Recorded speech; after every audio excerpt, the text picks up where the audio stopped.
10x your service design offering with Smapply. Take 20% off any order with This Is HCD 20 off. Let's superpower you and your design team's potential. Sign up at smapply.app. Enjoy the episode from your friends at Smapply, helping support This Is HCD podcast.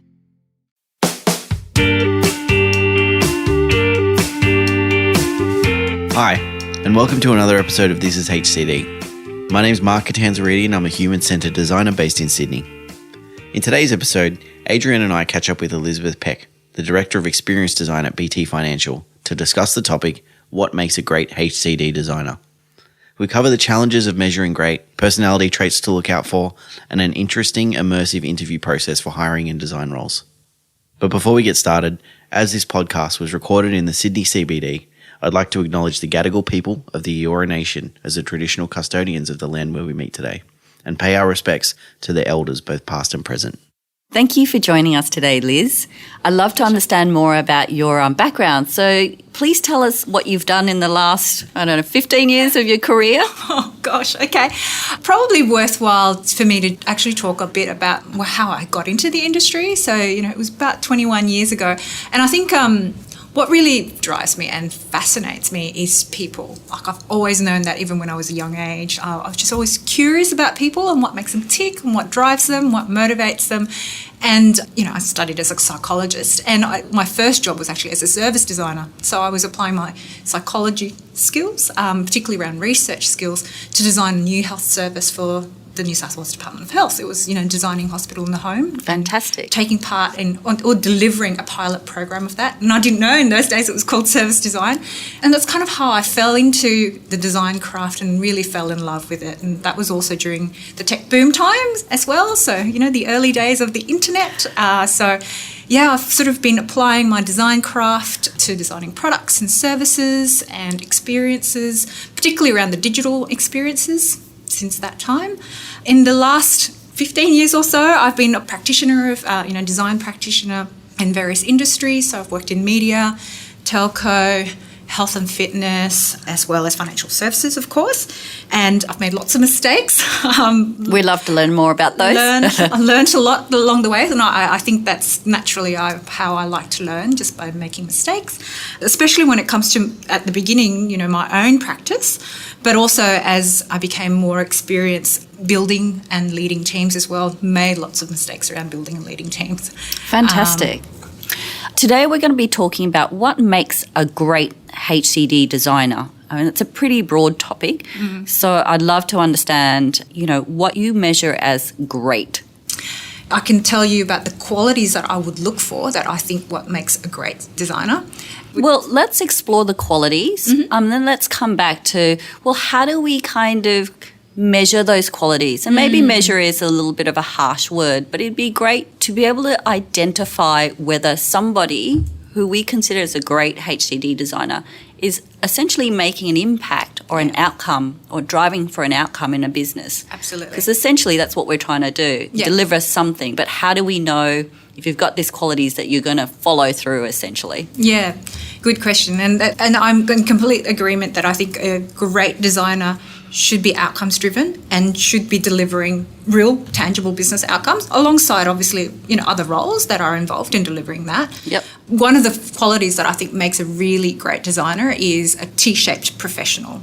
To me, it's not just the depth part that where they have deep expertise in particular areas or particular deep experiences in an industry or techniques, and the more, I suppose, the technical hard skill sets. It's the fundamental to that. It's the soft skills. It's the qualities that are really fundamental. It's sort of almost the broad T part at the beginning. I would almost flip it around. So the T's an upside down T. Yeah. That I would look for the qualities that are fundamental, that underpins, which is generally the broad skill sets. Yeah. And then obviously look for some experience that they've had in a particular industry or in a particular area or a particular technique. And so what would make those foundational skills that you're looking for? There's a number of those. I think that a great designer should have really great leadership skills. And I don't mean it's not a people management type skill sets. It's self-leadership. It's also being able to lead and influence others. So my definition of leadership is probably someone who's working without authority or being Sounds anointed. like a product manager. Being anointed as this is your responsibility, but they just have that ability to naturally coordinate and influence others towards achieving a common outcome. And I think even out of that, what's more important than just the coordination is the influencing part. And so then if we follow that route, I think about, well, what makes you someone who can really influence people? And I think there are definitely people that are good with other people and have that ability to build really good human relationships. And so, qualities that I also think that go towards the sort of relationship building or people skills, it's that collaborative nature. And if we go deep, what does collaborative mean? I would always look for someone who's got no egos. What that means, not attached to their own ideas, being really open-minded, flexible, obviously a strong ability to empathise. After all, a HCD, human-centred designer, it's human is the key emphasis, so they need to be able to empathise with others. And I think understanding that design isn't about a particular artefact, like the outcome isn't the artefact, because my mistakes have been in the past is I hired or worked with designers that just get so caught up in, where I add value is delivering this amazing artefact, whether it's wireframes or journey maps or whatever artefact it is. They get so caught up in delivering that artefact that they forget that at the end of the day we're here to deliver outcomes rather than the artefact. And if we move beyond the artefact, what are the outcomes that you seek from them? Well, a key value that a designer brings to the table, and these days now when you're kind of taking a new product or a service out to market, it's got to be done in a multidisciplinary way. Absolutely. I don't think anyone now individually can do it. Just someone will just go away and work on their own. So one of the outcomes that I think a great designer will bring to the table is that they are like the dot connectors or the glue for that team. So I've seen this in many instances where we've put maybe designers who maybe are a bit more attached to their own ideas or maybe not so people focused or don't understand that that's the value that they can bring and focus on that kind of key artifacts so that they start isolating others. Whereas I love working with designers who, they understand that the value that they bring is to connect people, because quite often we're in the middle of that intersection of, desirability, viability and feasibility. We get to talk to technical people to understand what's feasible. We get to talk to business people to understand business outcomes and, sort of goals. We also understand, we go and research and talk to customers, so we understand kind of that human desirability element. And we're right in the middle of that intersection. And quite often, especially with large product teams or large teams that are trying to deliver a new product or a service, they can be quite, working in isolation or sort of in their own silos because there's just so many problems to solve. So I guess people tend to want to just put their blinkers on and go, okay, this is the problem that I'm solving. So I find that that's one of the key values or outcomes that a designer would deliver. It's that kind of being the glue and connecting the dots for others and sharing that knowledge. And if we just take that a little bit further, well, how do we know that they're doing that? Like, how do we say, hey, you're doing that really well, you're bringing people together, you're being that dot connector and that glue? How would we differentiate a great person, HCD person, who does some of that from a, like a mediocre person? What I look for is obviously in terms of their behaviours and their practices, like what are they actually doing when they say, oh yeah, I'm the dot connector. Well, I'll start asking them, well, how are you becoming a dot connector? What have you actually done? And then sort of really look at the kind of the practices that they bring, just the way they behave as well. And then the other one that I would look for, and I'm a big fan of this, and generally this is sort of performance review time, which happens, in my case, I'm a big believer in having that kind of regular ongoing conversations. It's getting an understanding of what I call it's not a new term, but like an NPS score of that particular person. Right. So we usually have a bit of a feedback time, that you would get from other project team members, and just ask would you want to work with this person again? So that is your measurement. Would you recommend this person? Excellent. For other, to work on other project teams? So that is kind of one way that we measure, and it's just like an NPS. If they're a great operator, if they work really well in a team, typically people just gravitate towards that or want that person, in the project. So another project might come up. They'll go, oh, yeah, I definitely want to work with that person again. And, that is the measure. Well, that's great. That's fantastic. And I think that the HCD designer have the benefits of being that roaming consultant that sometimes a product person doesn't have because we're so wedded to a particular product. Sure. But that's great that you can measure whether others want to work with this person, given that leadership qualities is something that essentially is something that you look for from a great HCD designer. Is there anything else, do you think, that comes to mind in terms of measurement? Well, one of my mistakes in the past is I've tried to measure based on productivity, but that's never a good measure. Productivity doesn't mean great outcome at all.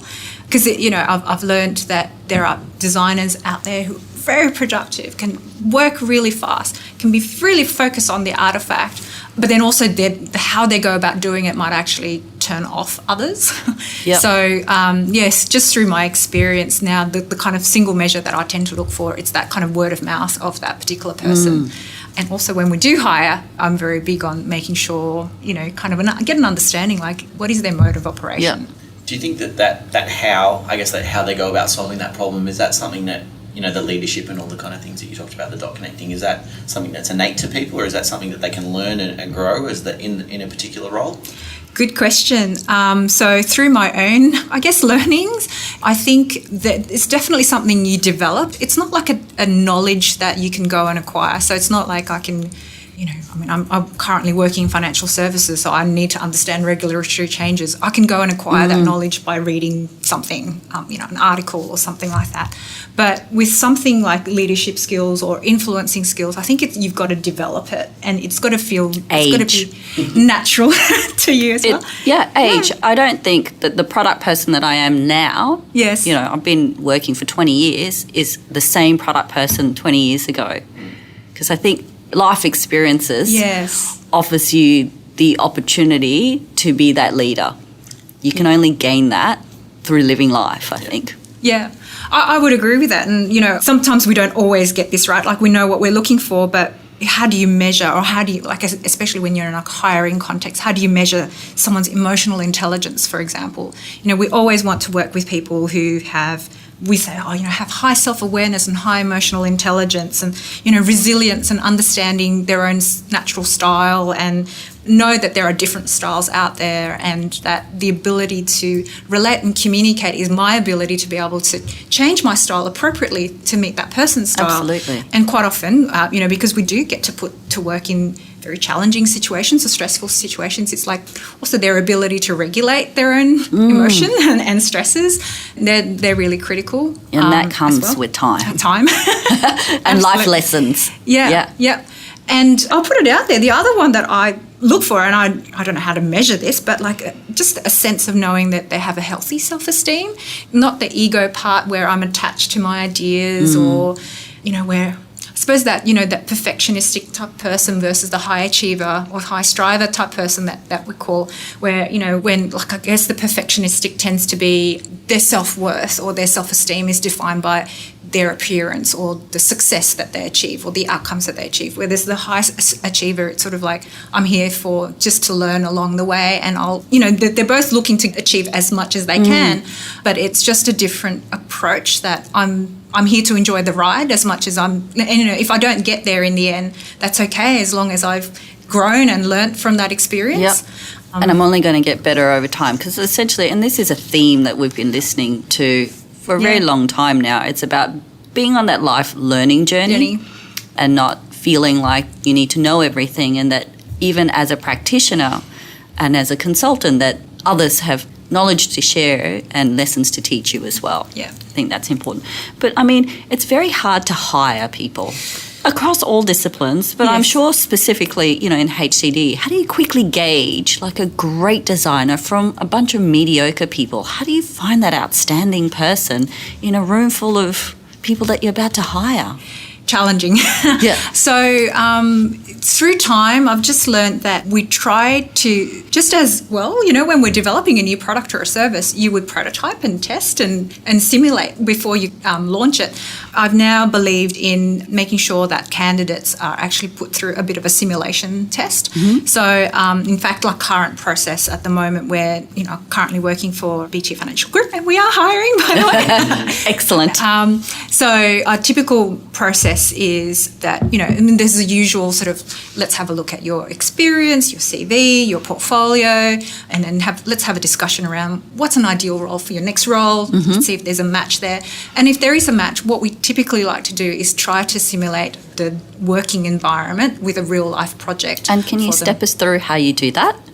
In the past, we've given people homework to do. So let's say we time box it, because we don't want people to be spending their whole kind of full-time job trying to do this. But we give them a design challenge, a brief, and then say, with no more than 4 hours over a weekend, go and prepare a presentation or something to come back, and we'll try and simulate a kind of a little working group. And so they're working on that project and they're presenting back their ideas.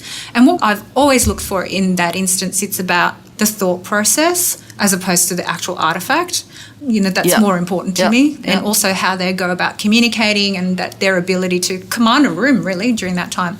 So sometimes you don't simulate the kind of stressful nature of the challenging environment we're in, because they're doing it at their own home, and they can do it at their own leisure. They could get help. They could get help, and we're not discouraging getting help. If we want to be working with resources people who knows when they need help and how to get help and where to get help.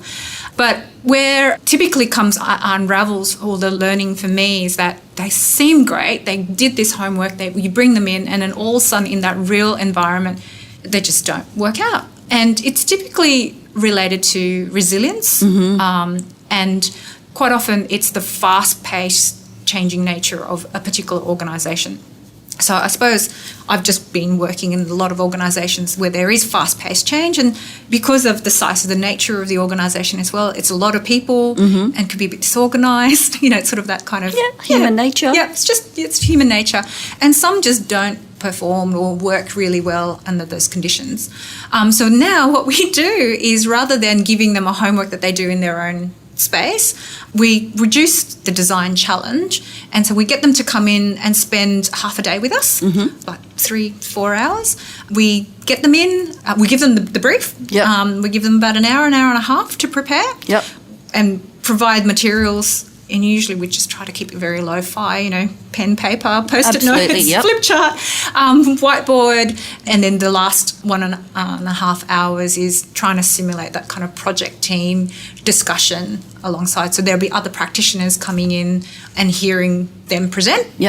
And then they present, and then we spend, a half an hour after that leaving it very informal for them to ask questions. Right. I really do believe that an interview process is a two-way street. That, absolutely. They're interviewing us it's a marriage. Absolutely, yeah. And do you think it's had a positive impact on your hiring process by changing the process? Have you essentially gotten better candidates or better employees, really?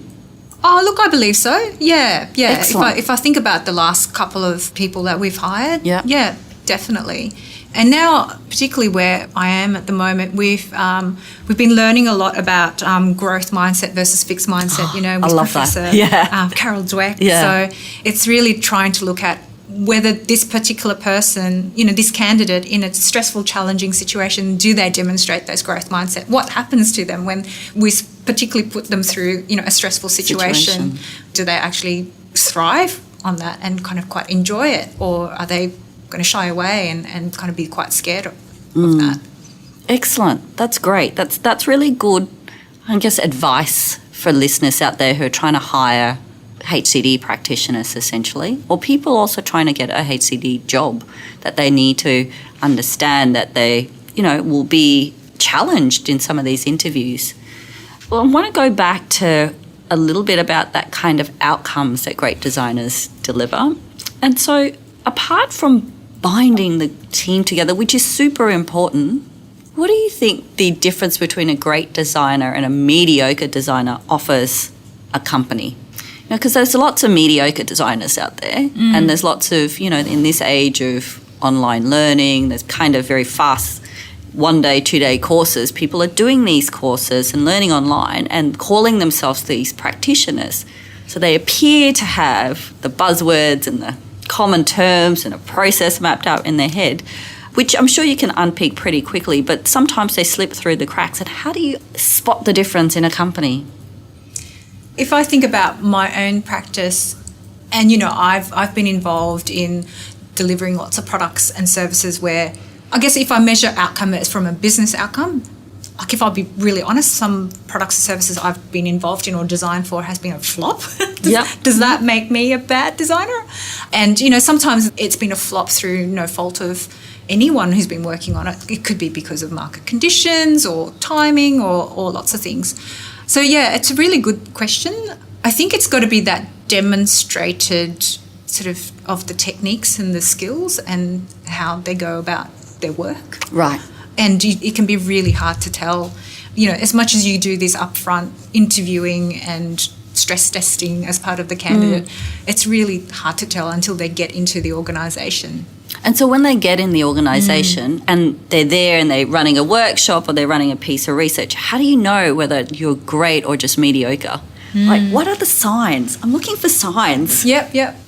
Well, fundamentally, to be able to call yourself a designer, you do need to have that set of techniques, right? Whether it's running a workshop, doing some research, developing some journey maps, whatever that might be. So you have to have some of those techniques. But I think the difference between a great versus a mediocre, it's again back to the kind of the personal qualities that I was talking about. So they've got to be someone who can rally the troops, that's got that kind of leadership and influencing skills. But just through my own reflection, the ones that will go from good to great are those that are embracing that kind of growth mindset, you know, really opening themselves to feedback, learning from their mistakes, not being afraid to make mistakes. So they could be running a workshop. It could be complete disaster. It doesn't mean that they're not a great designer, as long as they kind of learned from it. And the next time they do it, I can see an improvement in how they've gone about doing it. So I think that's critical, actually, around that attitude, around test and learn for myself and my own practice. And I think the other one as well is around the care, as we kind of thought about as well. So, you know, it's that I care about what I'm doing and the outcomes that I'm actually achieving for my team, for the business, and that I'm doing everything that I can with what I've been given to try and achieve those outcomes. Excellent. Cool. So, Liz, we always ask 3 questions for every guest that comes on the podcast. The first question is, what's the one professional skill that you wish you were better at? Oh, geez. Facilitating. I think you can never be absolutely 100% with that. Okay, cool. The next question is, what is the one thing in the industry that you wish you were able to banish? Probably more around bureaucracy. I'm thinking that in terms of the context of where I'm working at the moment. So, you know, look, I understand it's a large organisation, so therefore processes need to be put in place, but sometimes it feels like it's process for process sake. Yeah, cool. And final question is, what's the message that you give to an emerging HCD talent for the future? I think embrace it, enjoy it. I think you had initially asked, thought the topic of the conversation could be, is HCD a fad? And I don't think it is a fad. I mean, I think that at the moment it's still seen as an area of expertise, but eventually I think everyone, like, to be able to work in a future workforce, like, you need to have these skills. It's a bit like coding is almost like the third language these days, especially the way they talk about it, to primary school children. To me, like, design thinking and HCD is going to become one of those, like, it's just something you have to have. So, yeah, embrace it, enjoy it. Awesome. All right. Thank you very much for your time today, Liz. We'll see you next time. Thanks. So there we have it, folks. I hope you enjoyed this episode. If you'd like to be a part of the conversation or community, hop on over to thisishcd.com, where you can request to join the Slack community and help shape future episodes and connect with other designers and product people. Thanks for listening. See you next time.